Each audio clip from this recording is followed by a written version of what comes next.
On va commencer donc cette première table ronde avec nos trois intervenants, une table ronde orientée sur la santé de demain. Je vous laisse prendre chacun votre micro, l'allumer, faire un petit tap-tap pour voir que tout fonctionne bien. Objectif de cette table ronde, plusieurs choses. La première c'est évidemment de vous faire connaître les innovations qui sont proposées par mes trois compères qui sont vraiment des innovations importantes.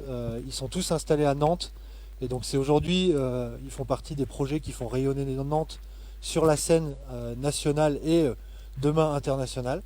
La plupart d'entre eux sont déjà connus peut-être de vous et donc on va se faire un plaisir de vous rappeler qui ils sont. On va avoir une table ronde qui va durer une petite heure a priori. On va d'abord vous présenter ces intervenants-là et discuter des innovations en termes de santé, des changements sur le marché de la santé aussi, puisqu'on a vécu une crise assez inédite et ça a permis de mettre en valeur pas mal de choses. Je vais commencer peut-être en laissant la parole à Thomas. Thomas, bienvenue, merci d'être ici. Je vais te laisser peut-être te présenter, nous présenter Alan, avec qui tu travailles. Et puis votre installation à Nantes, et puis pourquoi Alan, qu'est-ce que vous faites ici? Ça marche. Merci, merci Eric, merci Hugues pour l'organisation de cette journée. Donc moi je m'appelle Thomas Répichet, j'ai 32 ans, je suis nantais depuis quelques mois parce que je suis arrivé la veille du confinement. Je suis originaire de Normandie, je me présente comme breton d'adoption et par alliance. Et donc je travaille pour la start-up Alan. Je ne sais pas si certains d'entre vous connaissent. Euh, pour présenter Alan, je pense que le mieux que je puisse faire, c'est de vous poser quelques questions et de voir à main levée si le système de la complémentaire santé vous parle. Donc à main levée, qui a une complémentaire santé aujourd'hui? Je suis chez Alan, donc je suis. Ah, merci. À main levée, qui comprend tout au système des complémentaires santé? Moi, parce que je D'accord. suis chez Alan aussi. Euh, c'est ça, Alan. C'est une startup qui a été créée en 2016, qui a pour objectif de simplifier et de fluidifier le système de santé français. Ce qu'il faut savoir, c'est que ça faisait plus de presque 40 ans qu'il n'y avait pas eu de nouvel assureur santé en France. Et quand on regarde la France en 1986 et la France d'aujourd'hui, je pense qu'elle a pas mal changé. Quand on regarde le monde de 1986 et le monde d'aujourd'hui, je pense qu'il a beaucoup changé. Et donc Alan a voulu se positionner sur la e-santé, la santé de demain, à travers une application mobile qui propose des services innovants autour de la santé. Pour pouvoir proposer des services innovants, la logique a été de s'immiscer dans ce vaste écosystème qu'est la santé en France, qui a été majoritairement créé après la Seconde Guerre mondiale en même temps que la sécurité sociale. Et donc Alan a décidé de créer un produit d'assurance santé à destination des entreprises, parce que toute entreprise et entrepreneur que vous êtes ici, vous êtes dans l'obligation de proposer une complémentaire santé à vos employés. Et donc Alan a décidé de faciliter la vie des entrepreneurs, des indépendants, des chefs d'entreprise, pour la gestion au quotidien des contrats d'assurance santé et de prévoyance. Donc ça c'est pour la partie B2B. Et la réelle volonté derrière tout ça, c'est de créer l'application de référence pour les sujets de santé. Ce que j'aime bien dire pour illustrer ça, c'est que aujourd'hui, si vous voulez regarder un film, vous allez sur Netflix. Si vous voulez réserver un taxi ou un chauffeur, vous allez sur chauffeur privé ou sur Uber. Par contre, si vous avez un problème de santé, eh ben, il n'y a pas une application de référence qui va traiter l'intégralité des sujets de santé, que ce soit des sujets de prévention jusqu'au sujet de remboursement des frais de santé. Donc c'est ce que souhaite faire Alan, devenir cette application de référence. Donc Alan a été créé il y a un peu plus de 4 ans. Aujourd'hui on est 220, répartis un peu dans toute la France, parce qu'on a une politique de pouvoir travailler n'importe où. Et avec Donatien Laplace qui est en table 3, on a pour mission cette année de développer la notoriété de la marque à Nantes et plus globalement dans le Grand Ouest. Et donc on est arrivé au Palace, pour ceux qui connaissent, le 2 juin dernier. Et on va rencontrer un certain nombre d'entreprises, d'entrepreneurs et d'indépendants dans toute la région pour pouvoir leur promouvoir notre application. Non, mais, vraiment, en tant que client, Alan, c'est super. Et pour donner un feedback en tant que client, En tant que chef d'entreprise, moi, quand il a fallu, après que j'onboard des salariés, se pose la question d'avoir une mutuelle. Et donc, historiquement, on peut se tourner vers son assurance ou une mutuelle un peu plus classique. Et en fait, on a bien vu que juste souscrire à une mutuelle, c'était un processus compliqué à coup de formulaire. Et là, sur Alan, à tout casser, en 5 minutes, c'était plié. En fait, on va sur un formulaire sur Internet et en quelques questions, c'est juste prêt en fait. Et nos salariés sont couverts et à chaque fois qu'on onboard un nouveau salarié, c'est extrêmement simple. Et voilà, le problème de la mutuelle est juste résolu en 5 minutes. Et voilà, c'est super. Merci. Merci. Alors, pour information, je vous présente Baptiste. Baptiste ne travaille pas chez Alan, évidemment. Euh, c'est tout à fait spontané. Baptiste, donc je vais te laisser reprendre la parole, te présenter.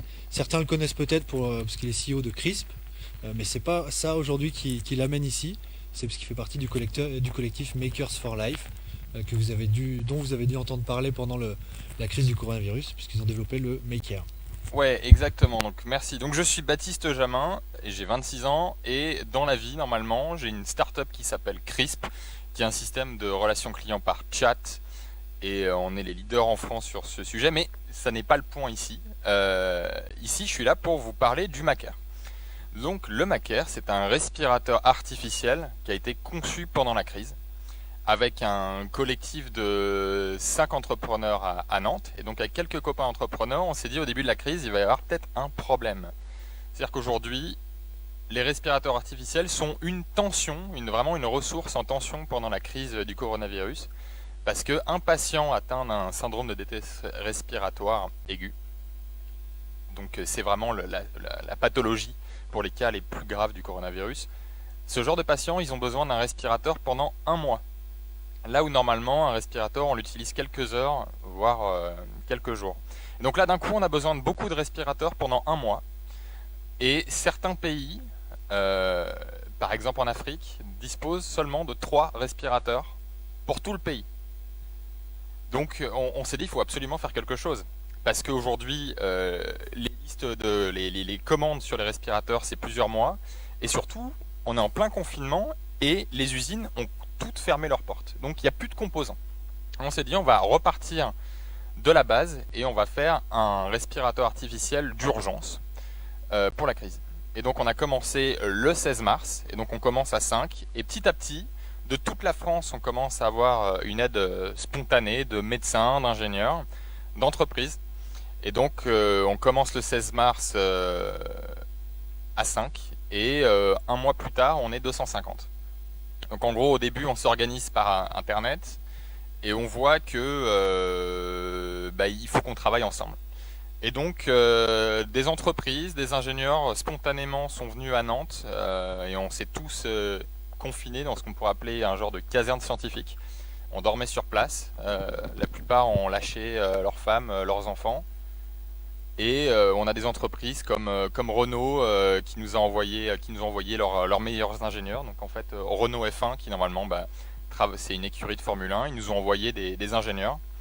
Et tout ce petit monde a travaillé ensemble pour fabriquer la machine qui est juste là-bas, qui est le Maker. Et en fait on a réussi en quelques semaines à fabriquer la machine. Donc non seulement un prototype, mais vraiment faire un respirateur réel et qui se compare à des machines aujourd'hui qui coûtent 20 000 euros, sachant que cette machine-là coûte 1 500 euros. Et on a réussi à le faire en utilisant des composants standards du marché. En gros, on a pris des batteries de scooter parce qu'on avait que ça à notre disposition. On a refait un petit peu d'impression 3D pour certaines parties dont on disposait que de ça. Et en fait, on a réussi à faire aujourd'hui un respirateur à 1 500 euros qui est surtout certifié par l'Agence nationale de la sécurité du médicament.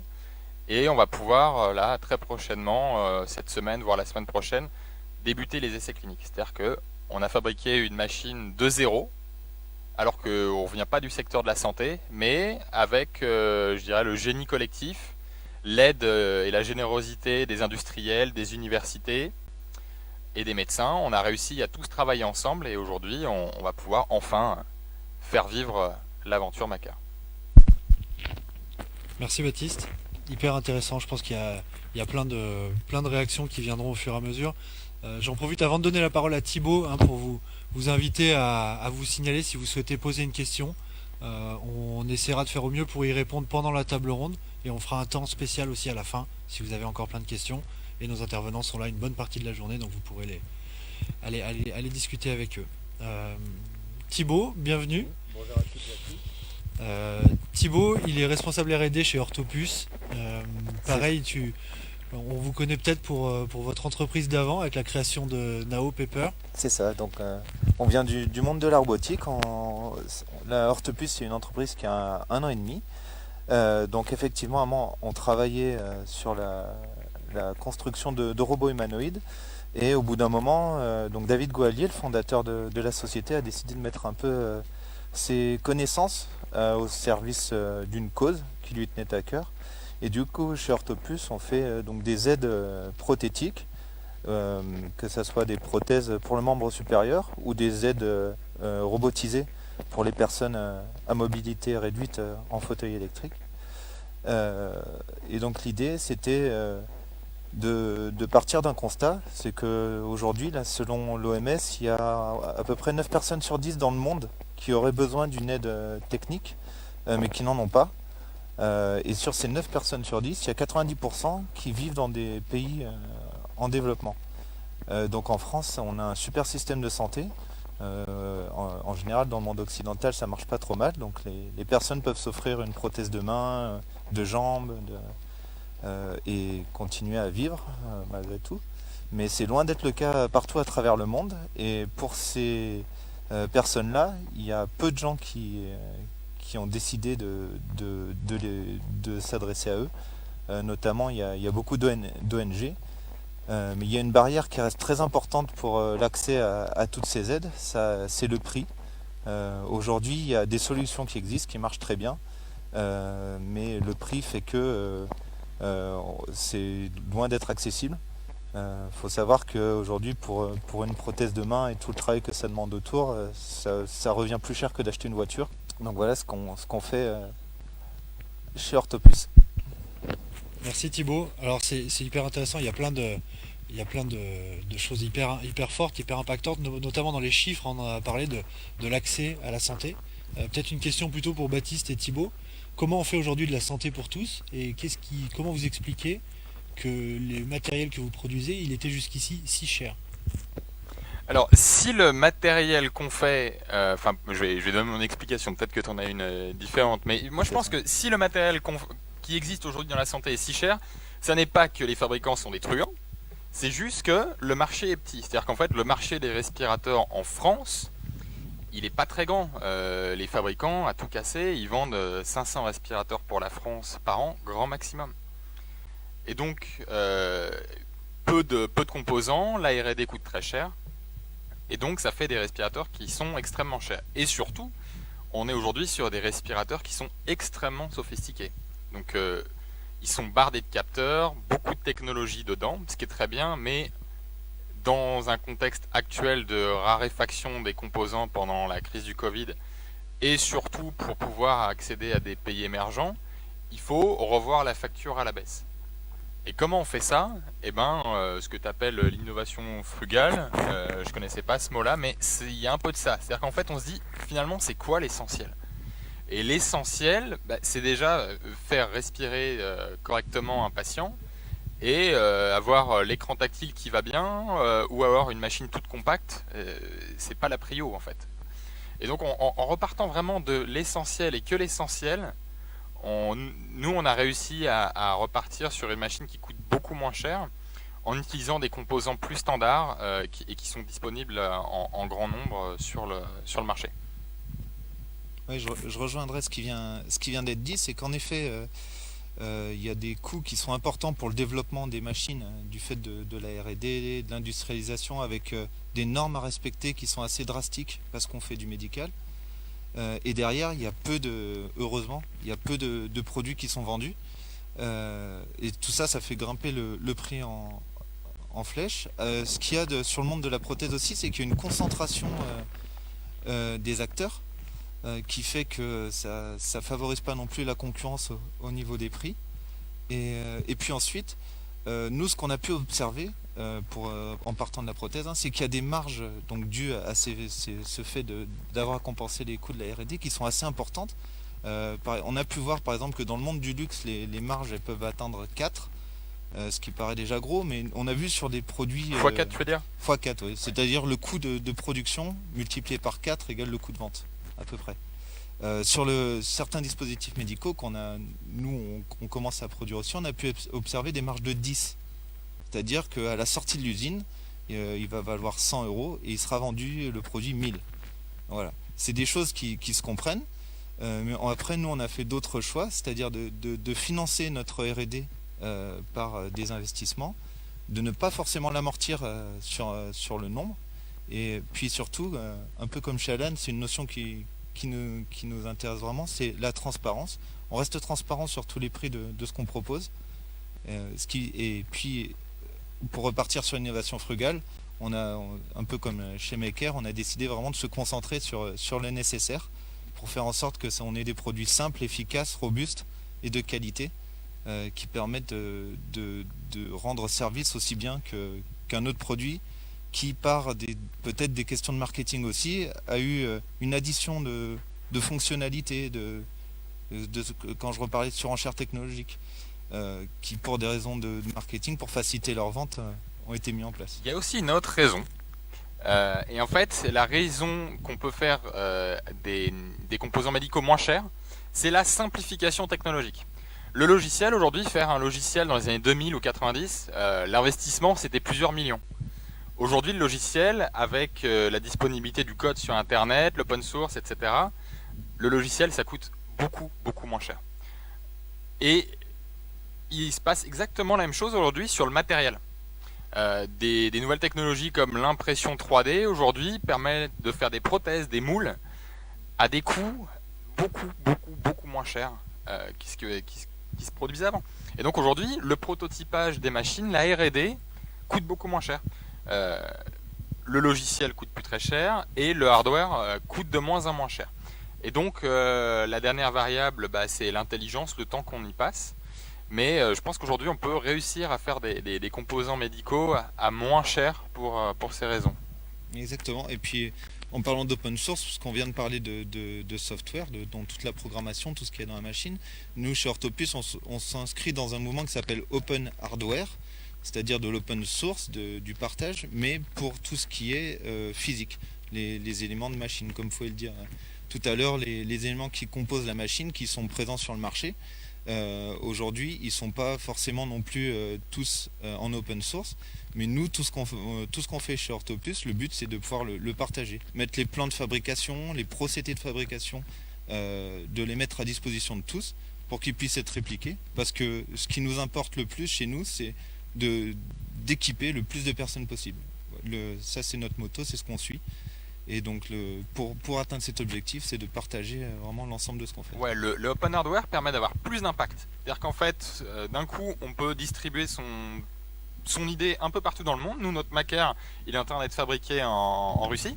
Donc nous, on est en France, on se charge du processus administratif français, de la certification en France. On ne s'est pas lancé dans la certification en Russie, mais eux le font avec nos plans. Et c'est surtout que l'open hardware permet aussi de réduire les coûts, parce que nous, on a pu comme ça avoir de l'aide d'ingénieurs un peu partout dans le monde qui nous disent, voilà, vous utilisez tel capteur de pression, moi je pense que c'est pas le capteur de pression qu'il faut utiliser, je vous conseille celui-là. Et on gagne 3 semaines.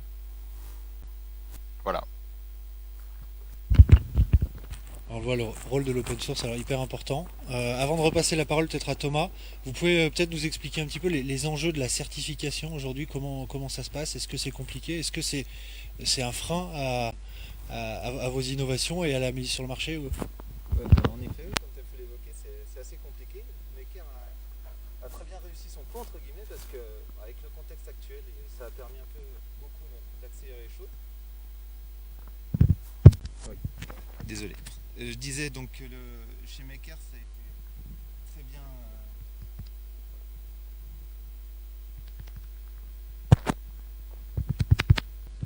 Petit faux contact sur le micro, désolé pour ça. Ils se sont plantés dans la certification des micros, je crois. Exactement. Non, c'est un procédé qui coûte très cher, qui demande beaucoup de ressources en interne pour la rédaction de dossiers importants. Ça prend beaucoup de temps. Ce que je disais, c'est que Mecar, avec le contexte actuel, ils ont réussi à mettre un petit coup de pied dans la fourmilière et accélérer énormément les choses, même si, au vu du contexte, ça reste toujours trop long. Et c'est vraiment quelque chose auquel on essaie de s'adresser. Et encore une fois, d'insuffler peut-être un peu d'open source dedans, histoire de partager les coûts, parce que c'est un coût important, ainsi que les efforts avec d'autres personnes. Mais c'est quelque chose qui n'est pas évident, qui est très rigide, et qui, encore une fois, oui, est peut-être un peu ancien, et qu'il est nécessaire de rafraîchir. Et la certification dans la santé, c'est normal qu'elle soit compliquée. On parle quand même de produits qui font vivre des gens. Donc c'est évident que ce soit complexe. Après, il faut avouer qu'on est quand même dans un pays bureaucratique. Nous, on l'a vécu un peu comme, je sais pas si vous avez déjà vu le dessin animé Astérix et Obélix, mais il y a un moment dans les 12 travaux d'Astérix, il faut aller à l'administration à Lutèce et obtenir le laissez-passer à 38. Eh ben, et on est un peu là-dedans dans l'administration française et nous, on l'a vécu comme quelque chose de compliqué, mais on a eu de la chance et qu'on a eu beaucoup d'aide. C'est-à-dire que des startups qui ont déjà fait ces processus de certification sont venus spontanément nous aider et nous aider à faire tous les dossiers réglementaires. Donc faire un dossier de qualité réglementaire de 800 pages, ça se fait pas comme ça. Et donc on l'a fait, et pour réussir à certifier en si peu de temps, en fait on a trouvé quelques petits hacks qu'on a dans le monde des startups. Et en fait le premier hack qu'on a trouvé, c'est se dire, ok, on va pas faire un respirateur artificiel de transport. On va faire un respirateur artificiel destiné aux hôpitaux. Ça paraît tout simple, mais bien qu'on ait une machine qui soit transportable et qui puisse être sur batterie, on ne peut légalement pas la mettre dans une ambulance. Pourquoi ? Parce que la certification pour être dans une ambulance doit résister à un impact comme 11 à 20 G. Donc en gros, on le met à je sais pas combien de dizaines de mètres, on le lâche, et à la fin, ça doit résister de manière intacte. Et on s'est dit, bon, on va peut-être gagner un peu de temps. Déjà, si on le met dans un hôpital et que ça marche bien, on sera content. Et donc, c'est ce qu'on a fait, et on a gagné du temps comme ça. Sur le sujet de la certification, alors c'est pas de la certification médicale, mais pour Alan, on a dû obtenir un agrément d'assurance auprès de l'ACPR Banque de France. Et j'entends quelques similitudes. Alors j'étais pas là au début du projet, mais ouais, 36 ans sans assureur santé en France, je pense que ça vous laisse imaginer un petit peu la complexité de rédaction d'un dossier. Ils reçoivent pas un dossier tous les jours, quoi. Ils reçoivent pas un dossier tous les jours et ils les acceptent pas tous les jours. Donc le marché à l'époque avait donné 3 ans pour réussir à obtenir l'agrément d'assurance auprès de l'ACPR. Ça a été fait en 6 mois, mais un travail vraiment d'arrache-pied pour pouvoir obtenir cette certification. Et je pense qu'on l'entend aussi, les différents hacks, les nouvelles technologies, l'open source, la simplification, l'hyper simplification des processus, c'est aujourd'hui, je pense, la raison pour laquelle les startups arrivent à obtenir des certifications plus rapidement qu'on ne le faisait dans le passé. Ouais, et s'il y a des startups ici ou qui nous regardent après sur YouTube, je pense qu'aujourd'hui tout est possible. Alors, il n'y a aucune limite. Internet permet de rencontrer d'autres entrepreneurs qui sont passés par là. Et juste, si vous voulez vous lancer sur un marché, faites-le et lâchez pas, quoi. Genre, on mord et jusqu'à ce que jusqu'on y arrive. Et c'est ce qu'on a fait sur Maker. Un processus de certification, c'est super complexe, mais faut pas lâcher le morceau, faut relancer, jusqu'à temps qu'on arriver au bout. Si je peux me permettre de citer Jean-Charles Samuelian, qui est le fondateur d'Alan, ce qu'il aime bien dire, c'est qu'il n'y a aucun problème n'est trop gros s'il est découpé en plein de sous-problèmes. Et en fait, si on part de cet état d'esprit, on peut faire des choses merveilleuses, et vous avez fait des choses merveilleuses pendant le Covid et même avant, donc bravo pour ça en tout cas. Merci. Thomas, peut-être je te redonne la parole. Merci pour vos interventions, en tout cas c'est hyper intéressant. Comment on innove aujourd'hui quand on est une mutuelle ? Vous faites beaucoup de... Donc vous avez un service qui est 100% digital. On est d'accord que c'est pas qu'un gadget, c'est un vrai changement de position de l'assureur ? Alors, c'est à la fois un vrai changement de position de l'assureur et en même temps on essaye de se décoller de l'étiquette de l'assureur. Je m'explique quand je dis ça, c'est qu'aujourd'hui la santé c'est trop important pour que ça soit compliqué, et le rôle d'un assureur santé il devrait être assez commun, c'est-à-dire de faire en sorte que les personnes qui sont assurées par un assureur n'aient pas de problème à aller chez le médecin de peur de ne pas être bien remboursé. C'est pas normal qu'aujourd'hui en France, il y a une grande majorité de personnes, un grand nombre de personnes qui ne se déplacent pas chez un praticien de santé, que ce soit un médecin généraliste, spécialiste ou dans un hôpital, de peur de ne pas être correctement remboursé. Alors que c'est le rôle de l'assureur santé, alors que tous les mois vous cotisez pour une assurance, une complémentaire santé, c'est une ligne dans votre bulletin de salaire, mais tous les mois vous cotisez pour cela, et aujourd'hui l'opacité des assureurs traditionnels crée un espèce de flou autour des garanties de remboursement, en parlant avec des acronymes et des pourcentages qui sont le plus souvent incompréhensibles pour le commun des mortels. Donc aujourd'hui, les nouvelles technologies, elles permettent quoi? Elles permettent de recentrer l'assureur santé au centre des préoccupations en simplifiant le langage. La santé de demain, je pense que ça passe avant tout par l'accessibilité à l'information. Et aujourd'hui, Alan pense avoir un rôle à jouer sur la simplification de ce langage, en parlant en euros et en évitant de parler en pourcentage de la BRSS. Je ne sais pas si quelqu'un peut m'expliquer aujourd'hui ce qu'est le pourcentage de la BRSS, mais c'est la base de remboursement de la sécurité sociale. Mais tout ça pour dire qu'aujourd'hui, les assureurs traditionnels, en tout cas, ont essayé de se digitaliser, ont essayé de se transformer. Mais c'est compliqué de changer des sociétés qui ont été créées. C'est une variable chez eux, en fait, le numérique. Ils sont pas numériques de base, en fait. C'est 10% de ce qu'ils sont. Alors que vous êtes 100% numérique. Et le but, c'était d'utiliser les nouvelles technologies, l'algorithmie, le machine learning pour automatiser et digitaliser toute la chaîne de valeur d'un assureur santé. Donc des éléments concrets, mais de pouvoir rembourser aujourd'hui, qu'une complémentaire santé puisse rembourser quasiment aussi rapidement que la sécurité sociale, ça devrait être logique puisqu'on a réussi à le faire. Aujourd'hui, on est l'un des seuls assureurs à rembourser en quasiment aussi rapidement que la sécurité sociale, ce qui est une prouesse en tant que telle. Aujourd'hui, la gestion des sinistres, donc la gestion de toutes les factures et de tous les devis que vos employés vont envoyer à une complémentaire santé, en aucun cas elle devrait passer par vous, dirigeant d'entreprise, ou vous, gestionnaire RH. Elle devrait être envoyée en une simple photo et même potentiellement traitée de manière algorithmique avec de la reconnaissance d'image, de la reconnaissance de texte. Et encore une fois, toutes ces nouvelles technologies, nous on s'en est imprégné parce que Alan a une société qui a été créée par 2 ingénieurs informatiques et au-delà, et ils ont créé réellement un produit qui est 100% digital et 100% automatisé pour simplifier la vie des entreprises et surtout des assurés finaux. Mais cas d'usage tout bête, je suis salarié et ma mutuelle c'est Alan, et je veux rajouter ma femme, enfin ma conjointe ou mes enfants à ma mutuelle. Pourquoi j'irais contacter mon employeur pour ça?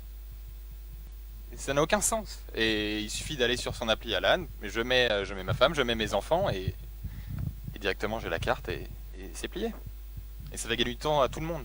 Ça fait gagner du temps à tout le monde, et ça rajoute aussi beaucoup de transparence dans un système qui est un peu considéré comme opaque. On va pas spécialement parler de prix, même si je serais ravi d'en parler avec vous. Mais aujourd'hui, moi, j'ai travaillé pendant un peu plus de 8 ans chez Google et j'avais une mutuelle qui n'était pas Alan, alors que on a quand même Google et Alan ont quand même un passé assez proche, en tout cas une volonté de digitaliser assez proche, et je recevais tous les mois, à la fin du mois, un papier par la poste qui m'indiquait que j'étais remboursé de 7,80 € pour un soin de santé dont je ne savais ce que c'était. Le suivi des remboursements était complexe. Je ne comprenais rien, j'avais absolument pas envie de m'intéresser à la mutuelle ou à la complémentaire santé puisque c'était compliqué et ça m'intéressait pas. Aujourd'hui, d'avoir dans ma poche, sur mon téléphone portable, mon application Alan, ça me permet de suivre les remboursements de santé pour moi et pour ma famille. Et en plus de ça, ça me permet de comprendre le système de santé, de pouvoir parler avec un médecin, de pouvoir chatter avec un médecin, de pouvoir connaître la pratique tarifaire d'un médecin avant même d'aller chez lui. Et tout ça, c'est Alan qui l'a apporté grâce aux nouvelles technologies. On le sent un petit peu dans vos témoignages. Le marché de la santé, c'est quelque chose, j'ai l'impression, d'assez résistant au changement, assez opaque, vous l'avez déjà dit. Comment on fait aujourd'hui pour Comment on fait pour faire changer les choses? C'est quoi la position historique des acteurs du marché? Comment vous êtes accueillis aujourd'hui? Et je pense que la position historique des acteurs du marché, c'est laisser, c'est compliqué. Et en fait, il y a plein de marchés comme ça. Historiquement, le numérique a commencé à se mettre dans des marchés assez simples comme la compta, avec les logiciels de compta, et petit à petit, après, c'est décliné tout un tas de marchés. Et aujourd'hui, il y a encore des marchés un peu réfractaires qui sont le milieu des avocats, le milieu, enfin tout ce qui est profession réglementée, en fait, la santé, les avocats. Et en fait, c'est des marchés qui ont un grand besoin de changement. Parce que c'est trop compliqué, la mutuelle c'est trop compliqué, les dispositifs médicaux c'est trop compliqué, il y a encore un tas de les logiciels par exemple, les infirmières libérales, les logiciels qu'ils ont dans tout le milieu de la santé, c'est trop compliqué. Et donc aujourd'hui je pense qu'on arrive à un tas de nouveaux acteurs qui arrivent et qui prennent le meilleur des nouvelles technologies, du numérique, l'open source, l'open hardware, etc. et qui arrivent à apporter ça, ces nouvelles technologies, au milieu de la santé. Et je pense que les 10 prochaines années, on va avoir un tas de nouveaux acteurs qui vont pouvoir révolutionner un tas de choses. Nous, on l'a fait avec les respirateurs, vous l'avez fait avec les prothèses. Nous, on a pour ambition de continuer notre collectif et après de continuer à appliquer la même recette que le Macaire, mais pour du pouce-seringue, du lit anti-escar, enfin décliner un tas de produits médicaux qui coûtent aujourd'hui extrêmement cher et qui sont compliqués, et en fait appliquer à chaque fois la recette de on prend des technologies qui sont aujourd'hui qui coûtent pas cher et qui sont industrielles, on va appliquer ça dans le milieu du médical en open hardware et on le fait certifier.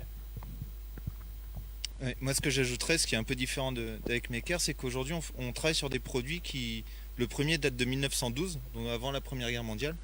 Donc, il y a, comme je disais tout à l'heure, il y a une certaine concentration d'acteurs historiques qui sont sur le marché. Et nous, nos produits, en fait, ils sont tous mis en place par des orthoprothésistes.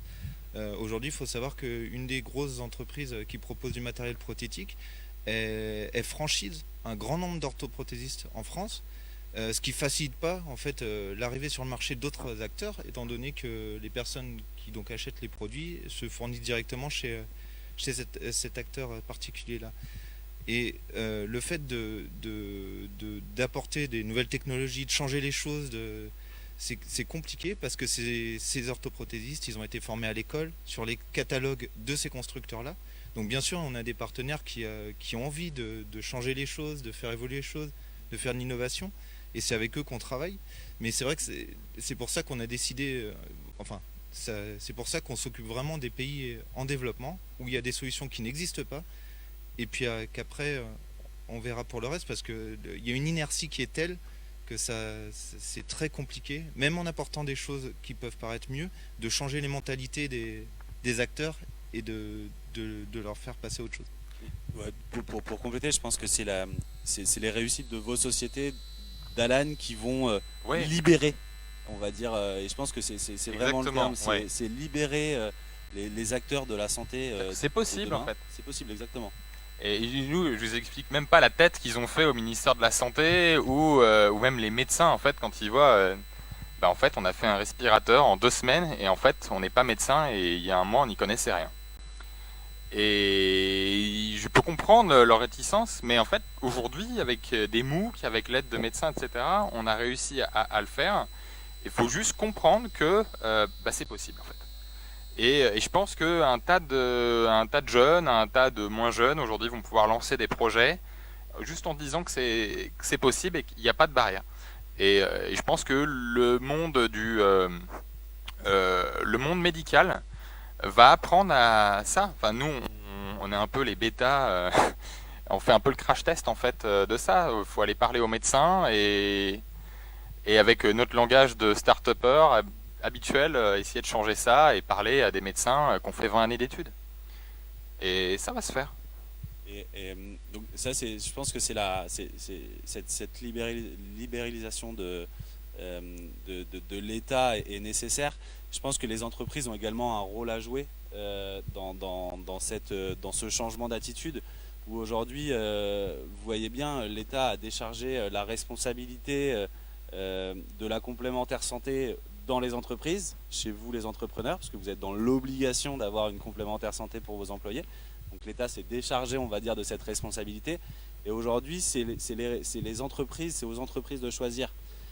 Si on regarde ce qui s'est passé dans les derniers mois, les entreprises et les dirigeants ont été brutalement et massivement confrontés aux problèmes de santé de leurs employés. Ils allaient prendre des décisions qui allaient être radicales pour la santé de leurs employés. Est-ce que je dois ouvrir mes bureaux? Est-ce que je dois favoriser le télétravail? Est-ce que je dois mettre en place différents processus de sécurité pour continuer à ouvrir les usines et continuer à faire tourner l'entreprise? Et aujourd'hui, tous ces sujets, bien au-delà de la qualité de vie au travail, le véritable sujet, c'est est-ce que les entreprises sont équipées pour pouvoir être le partenaire santé de leurs employés? Et je dirais aujourd'hui, les entreprises, elles ont un rôle informatif. Elles doivent informer au mieux leurs employés de ce qu'il est possible de faire en termes de santé. Mais elles doivent surtout les rendre autonomes. Et pour les rendre autonomes, il faut les équiper avec des outils technologiques qui permettent de gérer par eux-mêmes leur propre santé et de vraiment libérer ce sujet de la santé et la relation qu'ont les entrepreneurs avec leurs employés. Merci pour ça. Une petite dernière question avant de passer à la conclusion, plutôt pour Thibaut et Baptiste. On l'a vu, il y a pas mal d'innovations différentes qui rentrent dans le spectre de vos projets. Est-ce que la clé de ça, c'est l'open source? Je pense que c'est un élément très important, oui, comme a pu le dire avant. C'est que ça permet de partager les charges de travail, les coûts avec un grand nombre de personnes, d'avoir des idées que à nous tout seuls on n'aurait pas pu avoir. Nous c'est vrai que c'est un facteur de diffusion aussi parce qu'on va faire quelque chose mais on ne pourra jamais penser à tous les usages que chaque personne est différente qu'elle pourra en avoir. Il y a des gens qui vont reprendre, qui vont s'approprier le système avec le matériel qu'on va leur donner, qui vont le modifier et qui vont créer un nouveau produit que nous après on pourra diffuser à d'autres personnes qui elles en auraient besoin mais qui n'auraient pas pu le faire elles-mêmes. Ça reste un élément vraiment important de... Et ouais, pour vraiment comprendre ce que c'est que l'open source, on peut donner une analogie. C'est qu'en fait, nous, Macaire, c'est un peu comme si on était fabricant de gâteaux. Voilà, on fabrique des gâteaux au chocolat. Donc nous, on fabrique des gâteaux au chocolat et on les vend, mais il s'avère que on vous donne la recette du gâteau au chocolat, on vous dit combien d'œufs il faut, combien de chocolat il faut, combien de farine, etc. Vous êtes libre, à vous, d'utiliser des œufs qui sont bio ou pas, n'importe quel chocolat. Mais l'avantage, c'est qu'en donnant la recette, on permet à l'utilisateur final de prendre confiance. Voilà, je sais exactement ce qu'il y a dedans. Donc c'est fiable, puisque je sais exactement la traçabilité qu'il y a à l'intérieur. Et ça, c'est aussi la puissance de l'open source et de l'open hardware. C'est que ça permet de s'assurer en face, les gens peuvent s'assurer, les acteurs de santé peuvent s'assurer que le bienfait de ce qu'on fait. Et enfin, ça permet également à d'autres gens d'apporter des modifications, des améliorations. Puisqu'ils ont la recette, ils peuvent se dire, moi je pense qu'il faudrait un peu plus de sucre dans votre gâteau. Et ben allons-y. Et ben c'est exactement pareil pour l'open source. Merci pour ça. Avant d'accueillir vos questions, je vous invite à commencer à y réfléchir si vous en avez. Thomas, pour conclure un petit peu, quel message on peut faire passer aux entreprises qui sont un peu frileuses de faire confiance à une start-up aujourd'hui pour la santé? Tout à fait une start-up. Ouais. On peut considérer encore... C'est comme si tu demandes à Google 20 ans après et vous êtes une start-up en fait. Oui, on a commencé dans un garage. Non, c'est vrai qu'on n'est plus vraiment une start-up, puisqu'aujourd'hui on est un peu plus de 200 personnes.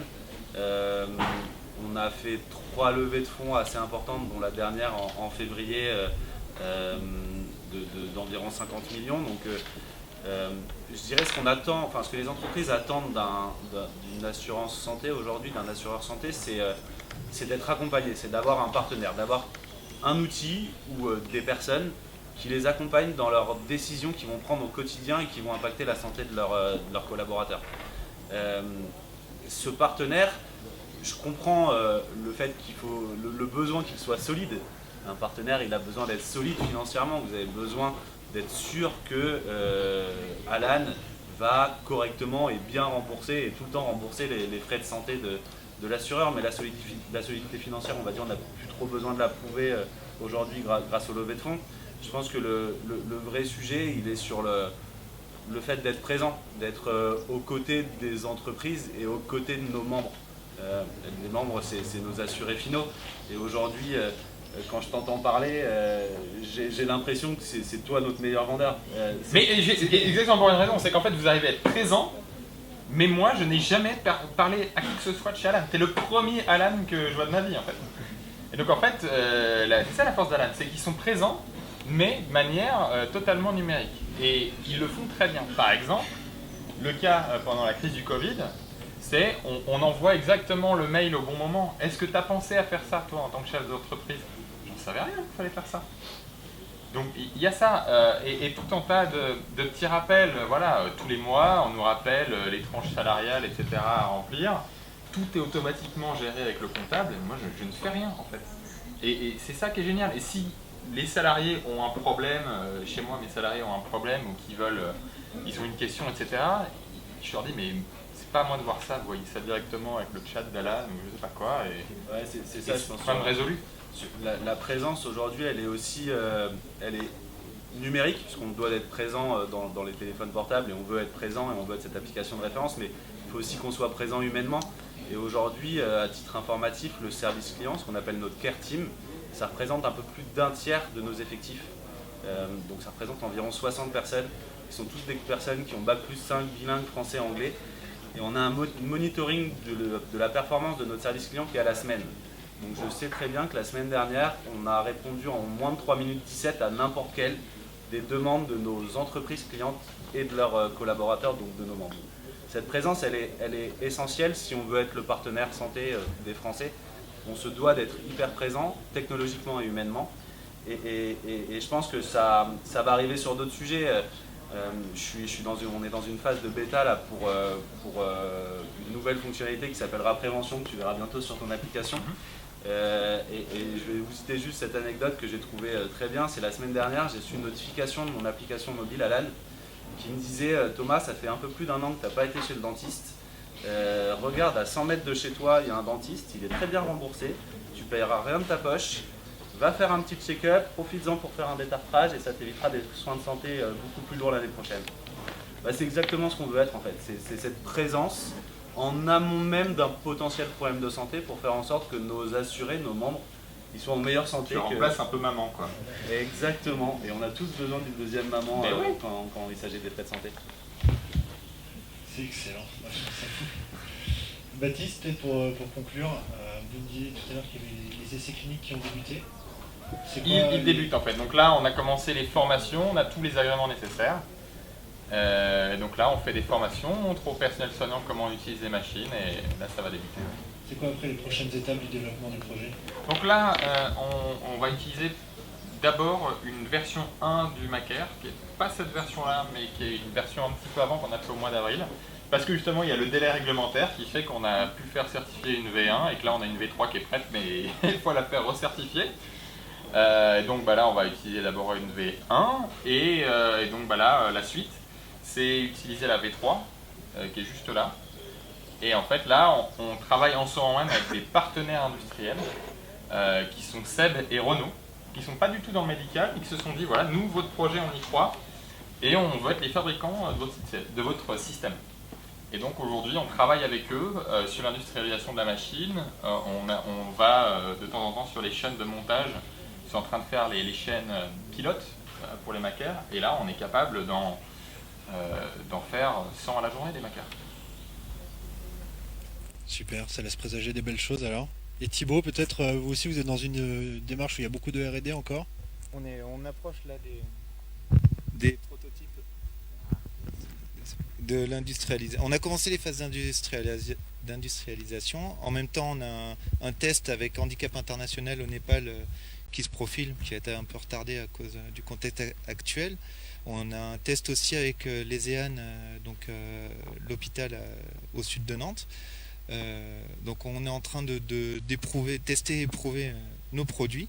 La suite, ça sera de les industrialiser et de continuer notre travail avec les ONG pour les diffuser au plus grand nombre. C'est qui les partenaires qui peuvent vous aider dans ces cas-là? À qui tu pourrais lancer un appel aujourd'hui si jamais on a des gens dans la salle dont c'est le métier? Donc aujourd'hui, certes, on est en open source, mais on n'a pas bénéficié de l'aide d'autant de personnes que chez Macaire. Donc on a besoin d'aide pour la certification médicale, la rédaction des dossiers, comme je disais, c'est assez lourd. C'est un travail important. Et puis aussi au niveau entre guillemets commercial pour nous aider à diffuser au plus grand nombre toutes ces solutions.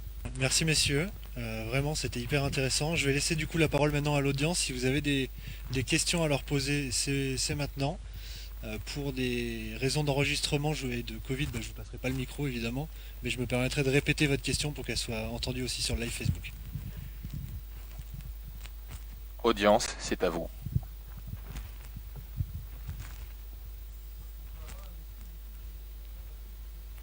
Ouais, si vous voulez. Bon, j'espère qu'il est chargé, comme ça je vais pouvoir vous le montrer là. Pour l'information, donc on a demandé un essai du Maker pour ceux qui nous regardent en live.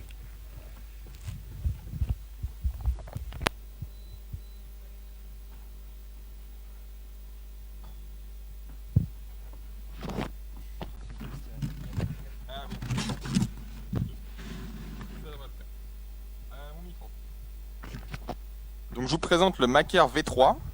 Donc il est assez lourd encore, il fait 20 kg. Il est lourd parce que il est résistant à l'eau. Donc il est IP26. C'est très important quand il rentre dans un bloc opératoire qu'il puisse le désinfecter vraiment très efficacement. À coup de pchit, on y va partout, on l'asperge et c'est très important ça pour enlever toutes les bactéries. Donc on a opté pour un boîtier qui est IP26 et qui est surtout résistant au choc électrique parce que dans un hôpital, il y a des IRM, il y a tout un tas de machines qui envoient des ondes et il ne faut pas que ces ondes influent du tout sur le fonctionnement de notre machine. Donc c'est un respirateur qu'on appelle bibranche. En gros, il y a une branche pour envoyer de l'air au patient et une autre branche pour récupérer de l'air. Et un apport en oxygène parce qu'en fait, comment fonctionne un respirateur artificiel? À quoi ça sert? C'est surtout, on va aider le patient à respirer. Donc un patient atteint d'un syndrome de détresse respiratoire, il a du mal à gonfler ses poumons, l'échange gazeux se fait très mal. Et donc il y a 3 stratégies à ça. On envoie plus d'air, on envoie plus de pression, on aide les poumons à se gonfler. Enfin, on va doper l'air en oxygène. L'air qu'on respire, normalement, il est à 20-21% en oxygène. Là, on va augmenter le taux d'oxygène par cette petite valve-là.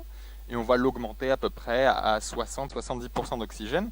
Et enfin, on va accélérer la respiration. C'est-à-dire que nous, normalement, on respire entre 15-20 respirations à la minute. Là, on va faire une respiration de sportif et on monte à 30 respirations minute. Donc, je vais l'allumer. Donc là, il est sur batterie. Donc là, il s'allume. Là, il y a une calibration qui se fait au début pour vérifier la pression à l'air ambiant. On a également un écran tactile qui va s'allumer, mais je peux déjà utiliser la machine. Donc ce que je vais faire, c'est que je vais utiliser ce poumon de test. Ça ressemble un peu à un ballon, mais en fait, c'est ni plus ni moins que la représentation d'un poumon humain. Donc ça représente vraiment très fidèlement un poumon humain. Je vais brancher la machine au poumon.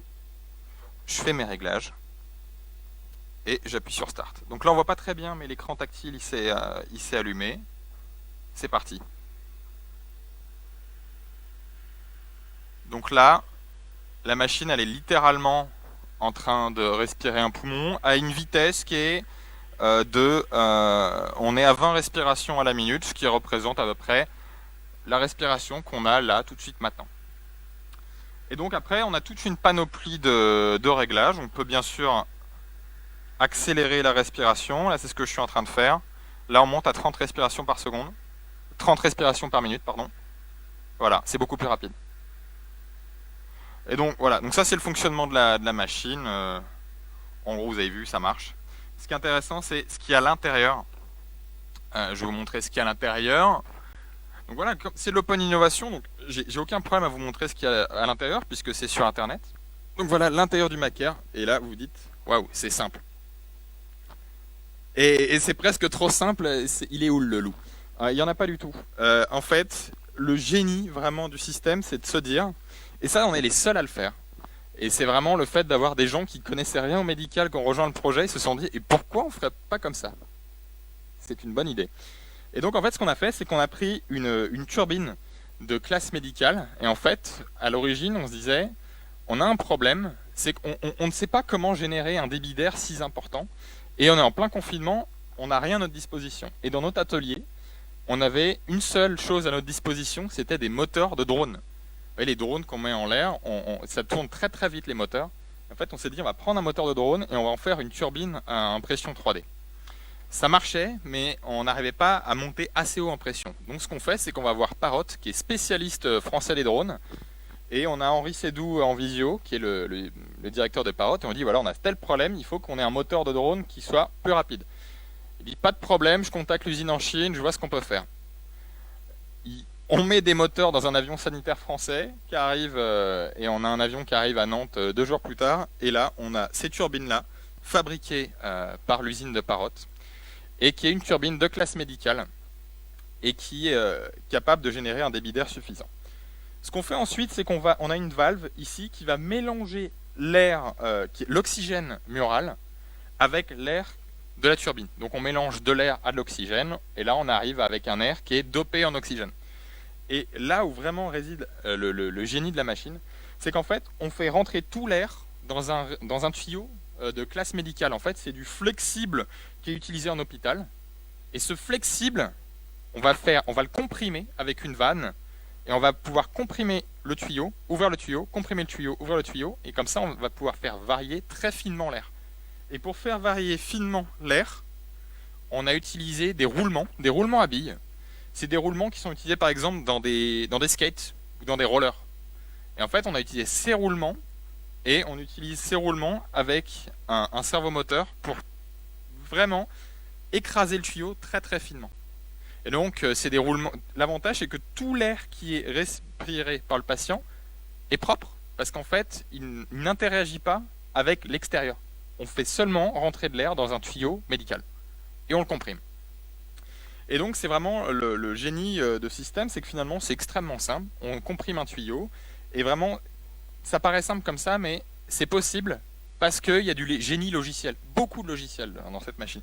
C'est parmi les respirateurs qui ont le plus de logiciels, et c'est le logiciel qui permet de créer la simplicité de cette machine. Avant, les respirateurs artificiels, on dirait que c'était des respirateurs avec une mécanique de précision, vraiment de l'horlogerie, mais avec un logiciel électronique très simple. Ici, on a l'inverse. On a une mécanique qui est plutôt simple, mais un logiciel de précision.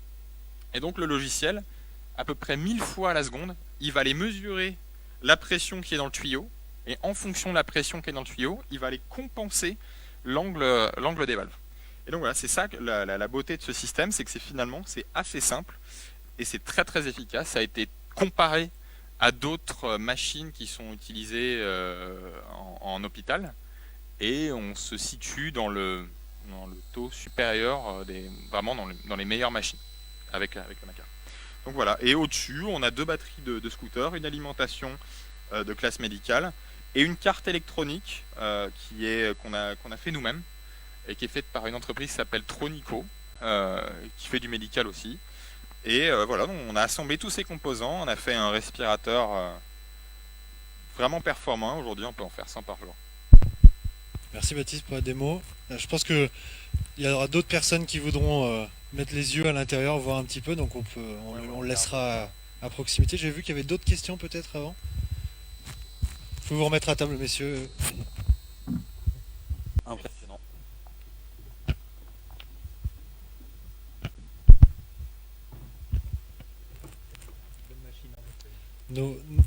Tous nos intervenants, ils sont là au moins toute la matinée, donc n'hésitez pas à aller discuter avec eux après si vous voulez plus de précision.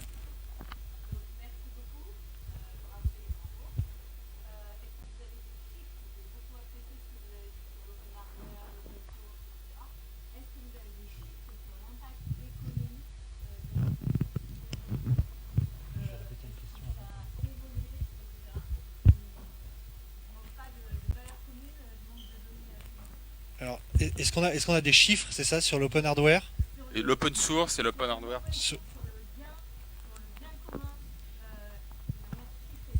Ouais. Des chiffres pour le bien commun. C'est compliqué parce que Je vais juste Ça citer dépend un des exemple. entreprises en fait. L'entreprise Arduino. Je ne sais pas si c'est commun à tout le monde, c'est des petites cartes électroniques qui en fait ont permis de démocratiser l'électronique à tout un monde de makers, de bricoleurs. Aujourd'hui, c'est des produits qui se vendent par millions dans le monde entier. Et c'est parti d'un groupe de copains qui ont fait cette carte électronique en open source. Aujourd'hui, il y a des exemples qui montrent qu'il y a de grosses entreprises qui génèrent de gros profits en open source. Après, Google a construit sa fortune sur l'open source. Oui, mais Amazon aussi, hein. Amazon aussi ont transmis l'intégralité de leur code et de leur savoir informatique en open source. Et même si j'ai pas d'éléments financiers, je pense que ça augmente largement aussi la considération de la marque. Et Bah, en fait, l'idée, c'est qu'on ne peut pas donner un chiffre parce que ça dépend des entreprises, des secteurs d'activité, etc. Je pense que par contre, on peut donner un tas d'exemples qui ont marché. Toute entreprise aujourd'hui utilise de l'open source et on ne pourrait pas faire sans. Mais n'importe quelle entreprise, les serveurs dans lesquels on met du code, c'est l'open source. Le code en général, presque tous les langages de programmation dont on dispose aujourd'hui, c'est en open source. Vos téléphones, il y a plein de téléphones Android aujourd'hui. C'est open source. Il y a des gens qui ont des iPhones.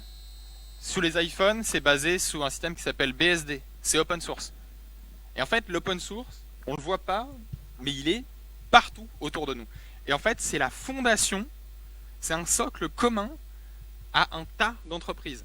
Et même aujourd'hui, des entreprises comme Google et Microsoft fonctionnent, alors qu'elles sont concurrentes, hein, elles fonctionnent ensemble sur des projets. Par exemple, Microsoft a jugé qu'Internet Explorer, ça leur coûtait trop cher et que ça marchait pas très bien. Ils se sont dit, en fait, on va utiliser Chromium, qui est fabriqué par Google, et on va le mettre dans Edge, qui est le navigateur par Microsoft. Et en fait, d'un coup, Microsoft réduit ses coûts. Et en fait, ça bénéficie à tout le monde, puisqu'en fait, tout le monde travaille finalement au même projet, et c'est bénéfique. Et en fait, ce que font beaucoup d'entreprises avec l'open source, c'est de se dire, on a une valeur, un cœur, ce qu'on vend finalement, c'est notre valeur ajoutée.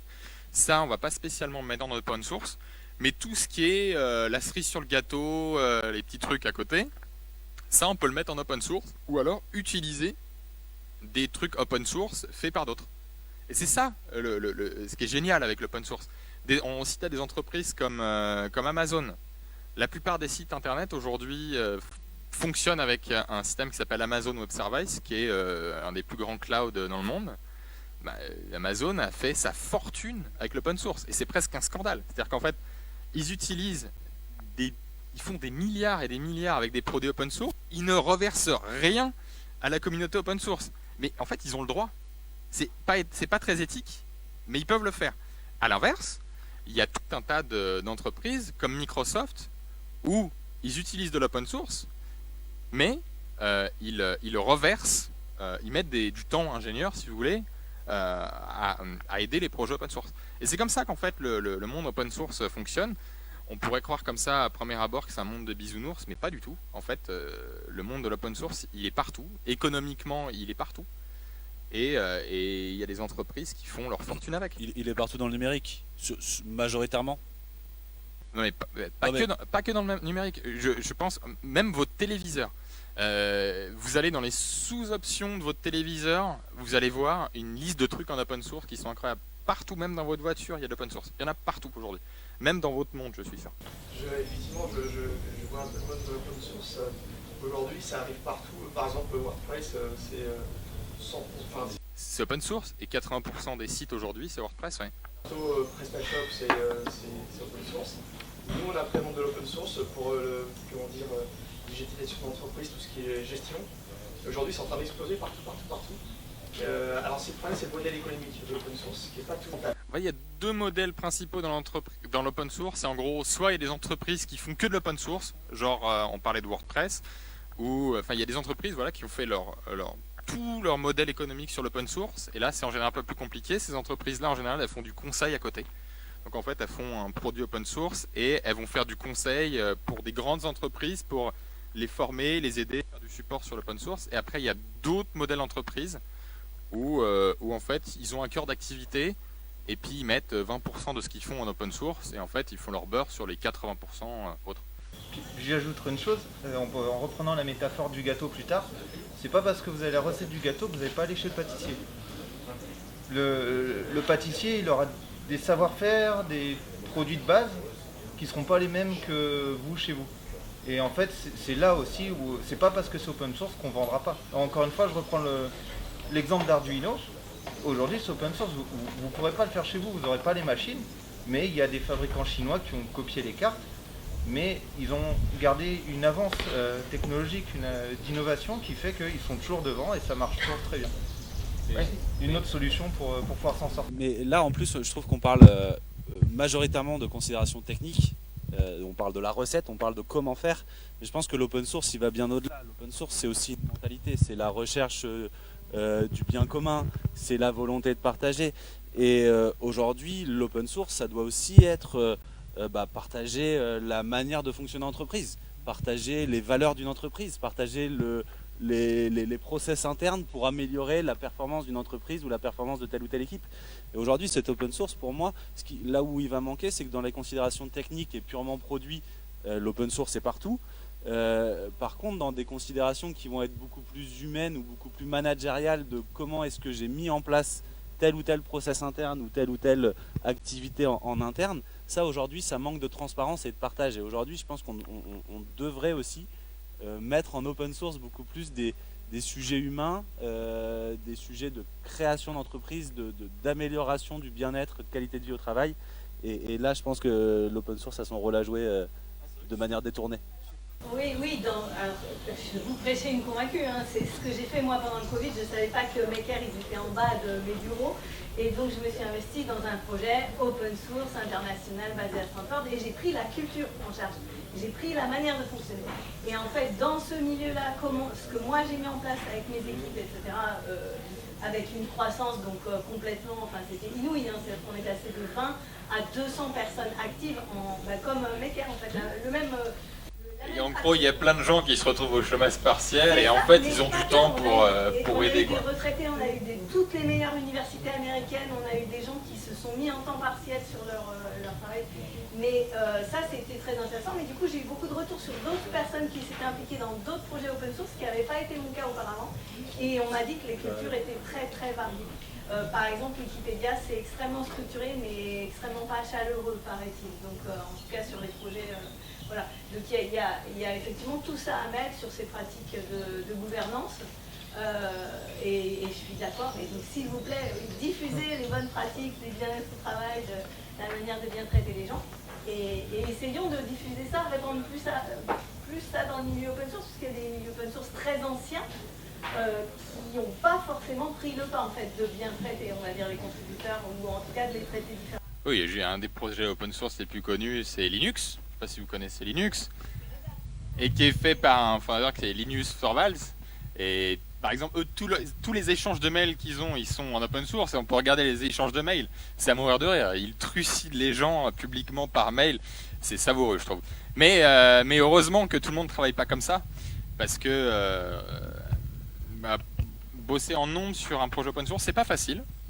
Et d'ailleurs, parfois, on voit qu'il y a des membres qui sont super actifs. Il y a des logiciels aujourd'hui, toujours dans le monde technique, qui font tourner la planète entière. Et en fait, on voit qu'ils sont 3 membres à tout faire. Et donc, c'est pas facile de travailler en effet avec autant de gens. Ça dépend aussi de la motivation des membres. Mais là, on a eu la chance avec le Covid. D'un coup, en fait, il y a un tas de gens qui sont super motivés, qui sont les meilleurs d'un domaine et qui rejoignent un projet. Et nous, sur le Maker, on a bossé avec Renault, Seb, qui sont des cultures complètement antagonistes de la mienne, par exemple, avec des médecins, avec des chercheurs, avec des gens de l'État, etc. Et c'est ça qui est beau avec l'open source, c'est que ça permet aussi à des gens différents de se côtoyer. Merci, je crois qu'on va conclure là-dessus, t'as tout dit. Merci messieurs, même si on s'est un petit peu éloigné du sujet en parlant pas mal de l'open source, c'est quand même hyper intéressant, donc je pense qu'on pourra poursuivre les échanges après. Merci à tous, je vous propose d'applaudir quand même nos intervenants parce que Ils le méritent, ils ont des projets qui sont fabuleux. Vous allez pouvoir les rencontrer tout de suite et discuter avec eux. Je vous laisse basculer sur les rencontres professionnelles d'ici 4 minutes. Les tables sont notées. Pour ceux qui n'ont pas ou peu de rendez-vous, je vous invite à vous connecter sur Swapcard et les demander, ou tout simplement à fonctionner à l'ancienne, c'est-à-dire à aller voir votre voisin et lui parler. Merci à tous, bonne journée et à tout à l'heure.